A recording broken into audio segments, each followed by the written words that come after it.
Ah, grabe. Napagod ako dahil ay na po ako paikot-ikot kung saan ako pupunta dahil sa kakahanap lang ng mga kung ano-ano mga pangyayari para maibagi ko rin sa inyo. So ito mga kanders, meron ako nakita na isang magandang video na di ko alam kung ano ang magiging reaction mo ito. Kaya panoorin mo.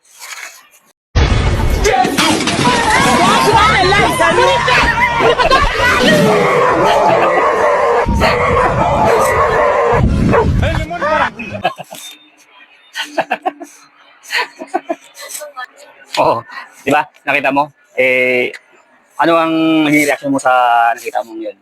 Anders, napakahirap at saka napakasama ang nangyari kung sa totoo. Kung sa totoo, sobrang sakit nun. Di ba? Kaya punta tayo sa pangalawang video. Ito naman parang di ko alam kung naglalaro lang sila o anong trip nila kasi bigla silang punong-puno sa putik yung katawan nila pero basta ikaw, ito na lang. Ikaw na ang manood nito.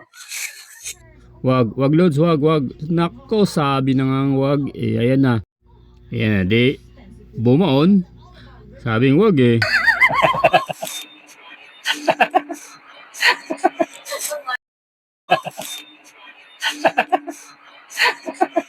Bumaon yung ulo niya. Pero ang hirap huminga doon. Kung sa tubig yun, baka nalulunod na siya doon kung walang sumagip sa kanya. Buti lang may kasama. Kaya,